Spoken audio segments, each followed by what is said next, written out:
Hi, and welcome to TTELT, Teaching Tips for English Language Teachers, a program of educators worldwide. I'm your host today, Melanie Gobert. Hello, everyone. This is Melanie Gobert, your host for today's episode of TTELT, Teaching Tips for English Language Teachers. Joining us today is Dr. Tendai Charles. He's an assistant professor in the education department at the British University in Dubai. Welcome, Dr. Charles. Hello, Professor Melanie. Thank you for having me here today. Dr. Charles is going to be talking to us about AI competencies for English language teachers. Over to you, Dr. Charles. Well, thank you very much. And yes, I think this is an important topic. Nowadays, everyone's talking about artificial intelligence. As a technology, it's not really new. I mean, it's been around all of my lifetime. But what's happened in the last few years is we've put this technology in the hands of the public. And so obviously it's been a bit of a game changer. Some people are actually describing it as the new electricity, in the sense they're saying the same way electricity is in every household, AI is eventually going to be in every household as well. We can certainly see it developing at a rapid pace now. When we think back to November 2022, when ChatGPT was first released to the public and how it looked then, and some of the developments it's made, but also other apps as well. So we have technologies out there now for creating images, music, all sorts of things. So we're really seeing some huge growth in the industry, and it's having an effect on the entire education field. So I just wanted to share some of my thoughts with English language teachers, myself coming from an ELT background as well. I taught English for a period of time, general English, and then I taught academic English for a period of time as well. And then I eventually moved into sort of general education as a university professor. But I still have a very strong connection with friends and colleagues who are heavily involved in English language teaching on a daily basis. And so I think AI on one hand is fantastic. As a teacher, it can be very helpful. You can use AI to generate your own resources and things for your classroom, which is often good when you're in a context that I would say is sort of unique.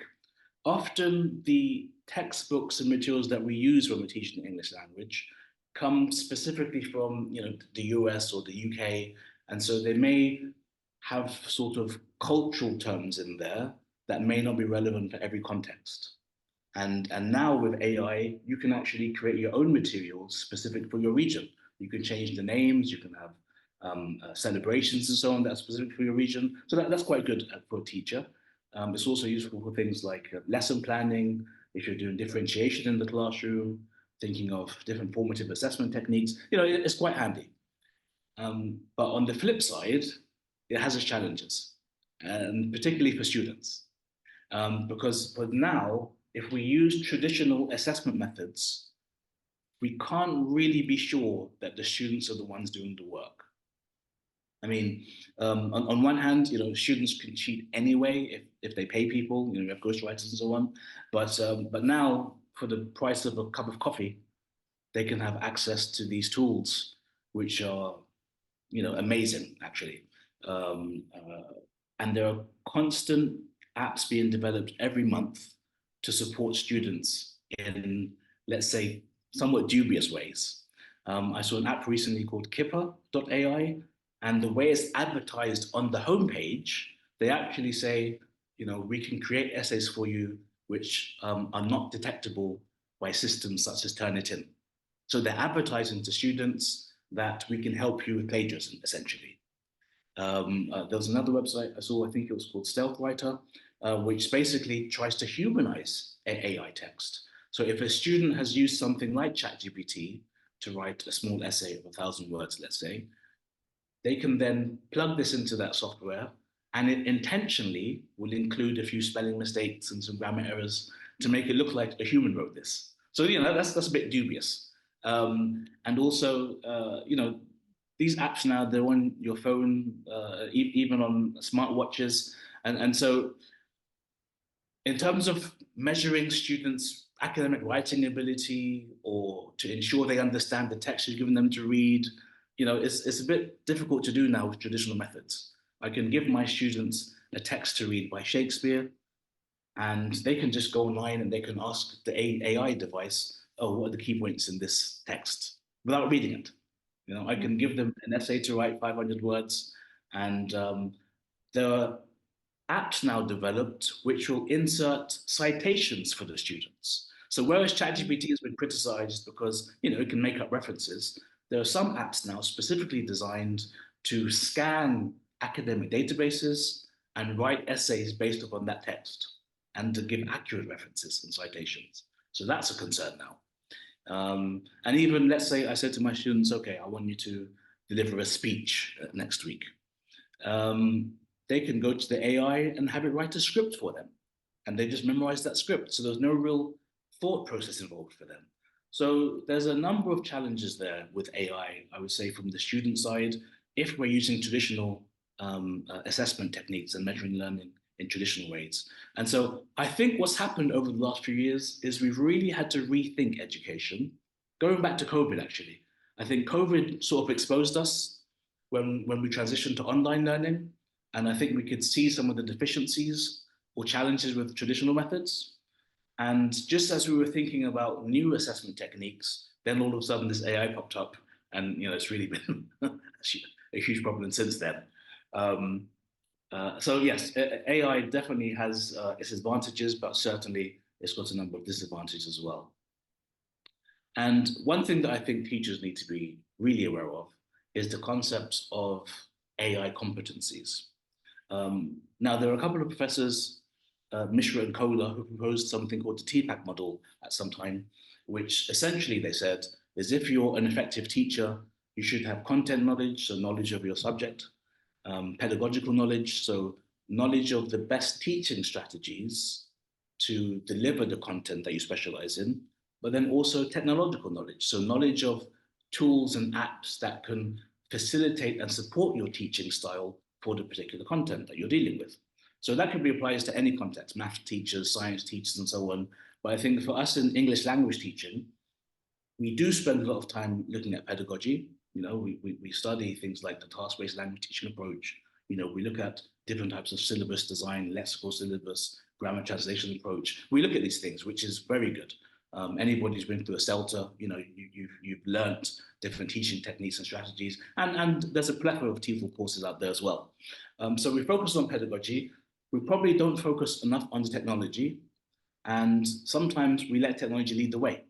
So a colleague might say, oh, I heard this app called Kahoot is very good. Okay, everybody, let's start using Kahoot now, without really looking at the reasons for why we're going to use Kahoot and is it really beneficial, and so what's it going to do for the students really. And so when we talk about AI competencies, I would actually fit it into that same TPAC model and say it's another form of technological knowledge and competence.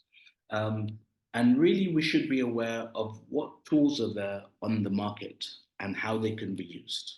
And if there are ways that we can use them ourselves to enhance our role as teachers and facilitators of learning, but also how can students be using them in, potentially nefarious or cheating sort of ways.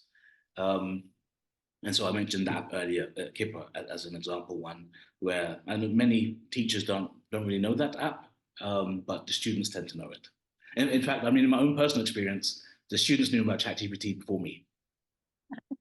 so and I'm supposed to be tech savvy, and when I heard about it, they were all like, "Oh yeah, we've been using that for a while now, Professor." I was like, "Oh really?" And again, there's ChatGPT version 4 at the moment, which I would say is very advanced. But however it is today, tomorrow that's sort of outdated and old now. There's constant progression. The same company, OpenAI, they have a new app called Sora, where you can basically ask it to create a video for you, and it can create a video very professionally. There's a new app called Udio for making music, and you can give it instructions on how to write a song. It can create a song for you. There are just so many different things now, even when it comes to recording videos like this. There are AI apps that some YouTube users are playing with, where I'm sitting here wearing this this cardigan at the moment, and with the click of a button, that can change. So I'm wearing a T-shirt, or I can completely change my background, or I can create a video or whatever. There's so many things happening.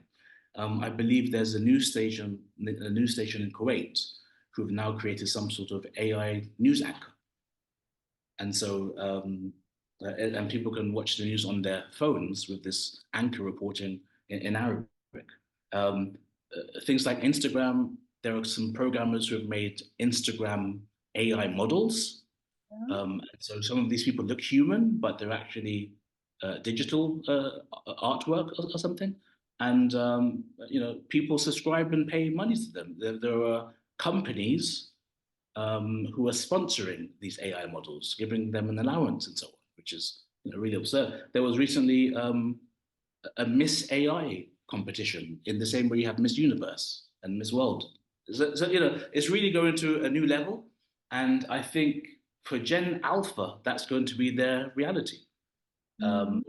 We may have grown up in a time where we saw the first mobile phones, and we were excited about mobile phones. And, for the new generation now, they're used to video calls. This is new for us, this idea of video calls. It still feels a bit artificial that we've got, become adapted now.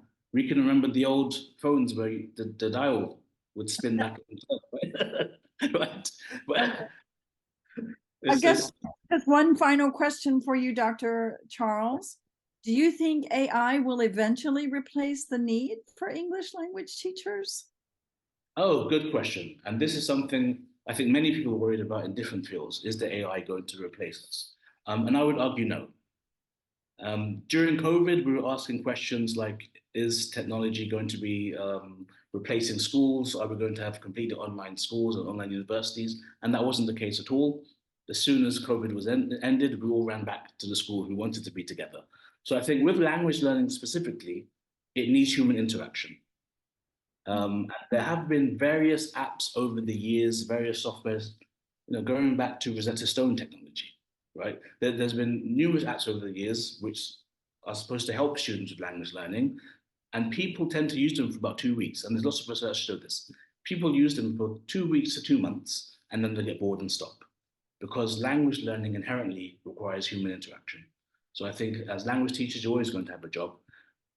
What may replace you are teachers who know how to use AI.